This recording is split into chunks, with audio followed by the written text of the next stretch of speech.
अस्सलाम वालेकुम guys, I am Mohammad Hamza and welcome to my channel alchemy institute and chemistry easy है and thanks for love and support. हम लोगों ने class 12 chapter number 9 benzene का start किया हुआ था और उसमें हम लोगों ने पहले 2 लेक्चर्स कर लिए थे। पहले लेक्चर में मैंने आपको बेंजीन का ओवरव्यू दिया था जिसमें हम लोगों ने उसकी प्रॉपर्टीज़ को डिस्कस किया था, उसके यूजेस को डिस्कस किया था और हम लोगों ने उसके डिफरेंट स्ट्रक्चर्स बोर्ड पे ड्रॉ किए। लेक्चर नंबर 2 में हम लोगों ने स्टेबिलिटी ऑफ बेंजीन की बात की थी कि बेंजीन का स्ट्रक्चर सबसे ज़्यादा स्टेबल क्यों होता है। उन दोनों वीडियोस के लिंक डिस्क्रिप्शन में पड़े हैं, आप वो वीडियो चेक कर लें पहले, तब आज की वीडियो देखें।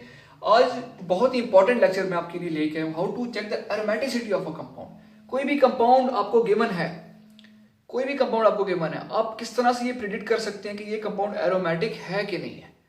क्योंकि हम लोग बेंजीन का चैप्टर स्टडी कर रहे हैं और बेंजीन एरोमेटिक कंपाउंड है।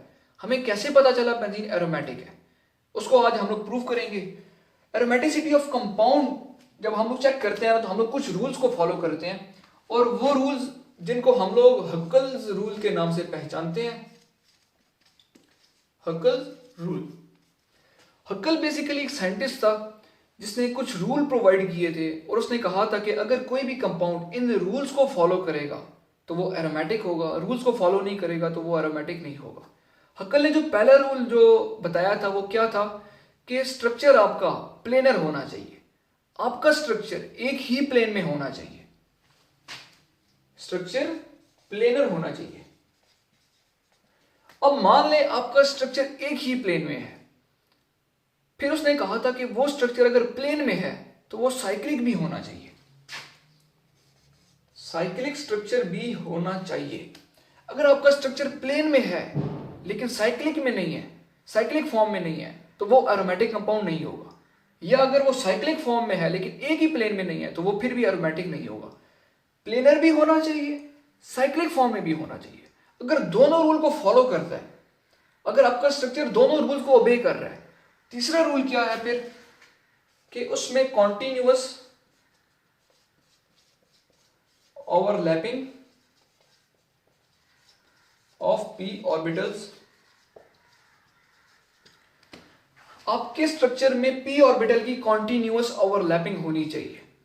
अब ये continuous overlapping of P orbital क्या होती है, ये किस तरह से होती है, आपने इस चीज से परेशान नहीं होना। हम लोग ये आगे चल के डिस्कस करेंगे और डिटेल में डिस्कस करेंगे। आप लोगों ने इस चीज से परेशान नहीं होना। अभी फिलहाल आप लोग रूल्स को देखें।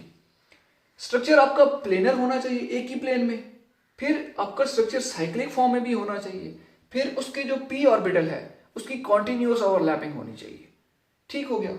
अगर आपका स्ट्रक्चर इन तीनों रूल्स को फॉलो करता है फिर क्या होना चाहिए, इन तीनों रूल्स को फॉलो करने के बाद आपके स्ट्रक्चर में जो पाई इलेक्ट्रॉन्स हैं वो 4n+2 होने चाहिए। अगर 4n+2 होंगे तो आपका स्ट्रक्चर एरोमेटिक होगा। अगर 4n+2 नहीं है लेकिन सिर्फ 4n है तो आपका स्ट्रक्चर एरोमेटिक नहीं है। आपका स्ट्रक्चर प्लेनर है मान लिया, आपका स्ट्रक्चर साइक्लिक भी है ये भी मान लिया, आपके स्ट्रक्चर में continuous overlapping of P orbitals भी है ये भी मान लिया, तीनों रूल्स को फॉलो कर रहा है, लेकिन आपका स्ट्रक्चर 4n+2 इतने पाई इलेक्ट्रॉन आपके स्ट्रक्चर में नहीं है, 4n+2 पाई इलेक्ट्रॉन आपके स्ट्रक्चर में प्रेजेंट नहीं है, तो आपका स्ट्रक्चर एरोमेटिक नहीं है। अब ये किस तरह से फॉलो करता है, मैं एग्जांपल लेता हूं बेंजीन से, क्योंकि एग्जांपल देके मैं आपको समझाऊंगा तो आपको इजी तरीके से समझ आएगा। बेंजीन मैं लेता हूं। अब बेंजीन पहले रूल को फॉलो करता है कि नहीं करता, बेंजीन प्लेनर है कि नहीं है, आप स्क्रीन पे चेक कर सकते हैं और आप खुद बताएं ये प्लेनर है कि नहीं है।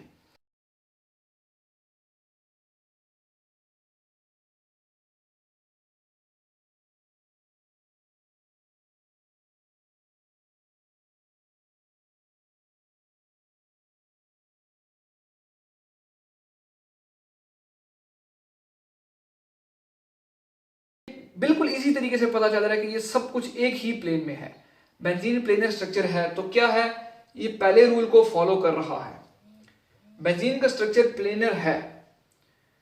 ठीक है। सेकंड स्ट्रक्चर क्या है, साइक्लिक। बेंजीन साइक्लिक है कि नहीं, बेंजीन का स्ट्रक्चर अगर इधर मैं ड्रॉ करूं तो ये इस तरह से होता है, इसमें 3 डबल बॉन्ड है, तो बेंजीन का स्ट्रक्चर साइक्लिक भी है, प्लेनर भी है, साइक्लिक भी है।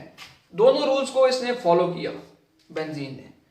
अब इसमें continuous overlapping of P orbitals, अब ये किस तरह से होता है, बेंजीन के जो कार्बन एटम्स है ना वो sp2 हाइब्रिडाइज होते हैं और sp2 हाइब्रिडाइजेशन में आपको पता है कि एक p ऑर्बिटल हाइब्रिडाइजेशन में पार्टिसिपेट नहीं करता।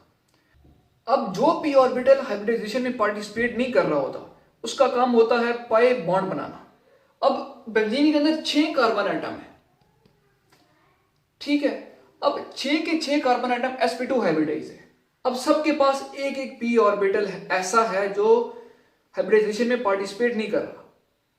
इसको मैं इस तरह से ड्रॉ करता हूं, इसको ध्यान से देखिए, बहुत ही इंपॉर्टेंट पॉइंट है ये, और मैं चाहता हूं ये चीज आपको क्लियर होनी चाहिए।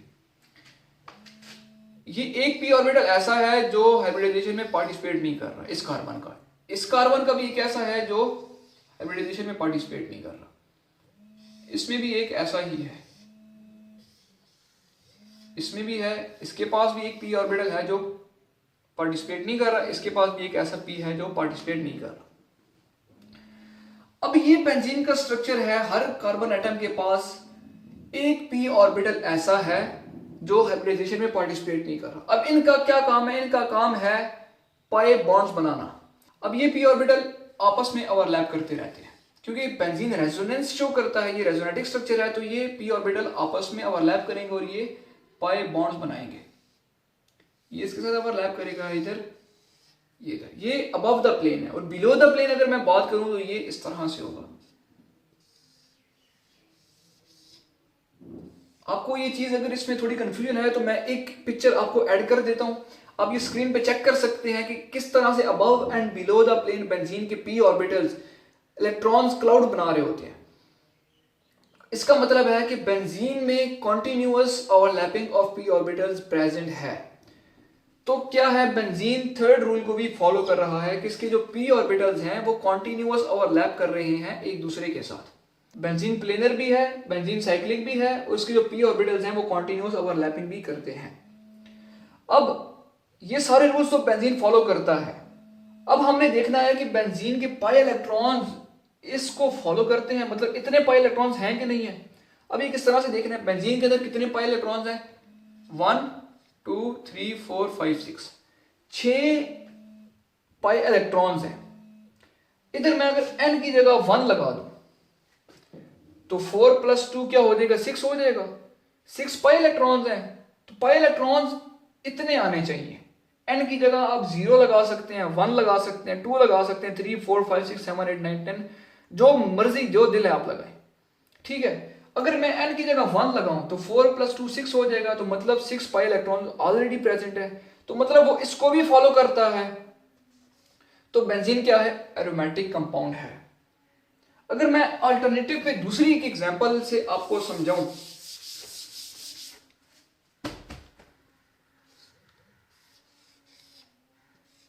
ये है मेरे पास साइक्लोब्यूटाडाइईन। साइक्लोब्यूटेन है और 2 डबल बॉन्ड है, साइक्लोब्यूटाडाइईन।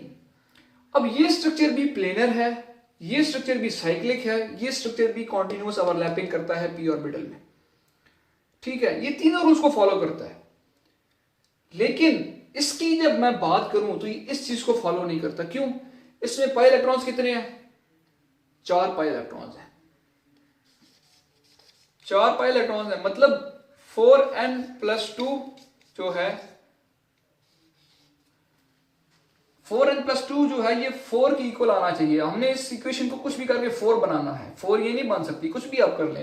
इधर 1 लगाएंगे तो ये 6 आ जाएगा, 2 लगाएंगे तो इधर 10 आ जाएगा, 3 लगाएंगे तो इधर 14 आ जाएगा। 4 नहीं आ रहा, 4 इलेक्ट्रॉन्स, 4 पाई इलेक्ट्रॉन्स होने चाहिए। ये इस इक्वेशन को फॉलो कर रहा है। 4n को n की जगह 1 लगाएंगे तो 4 आ जाएगा मेरे पास। तो जो भी कंपाउंड प्लेनर है, साइक्लिक है, कॉन्टिन्यूअस ओवरलैपिंग भी करता है और इस इक्वेशन को भी फॉलो करता है, मतलब उसके जो पाई इलेक्ट्रॉन्स हैं वो इतने हैं।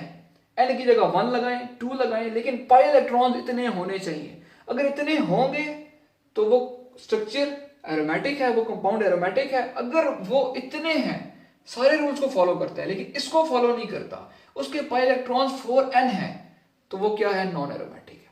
तो आज का लेक्चर इतना ही था। अगर फिर भी आपको इसमें कोई कंफ्यूजन है तो आप नीचे कमेंट करें, और अगर आपको ये वीडियो पसंद आई तो इसको लाइक करें, शेयर करें और मेरे चैनल को सब्सक्राइब करें, ताकि मेरे आने वाली वीडियोस आपको मिलती रहे। मिलते हैं किसी नेक्स्ट वीडियो में। See you soon, sign off, अल्लाह हाफिज।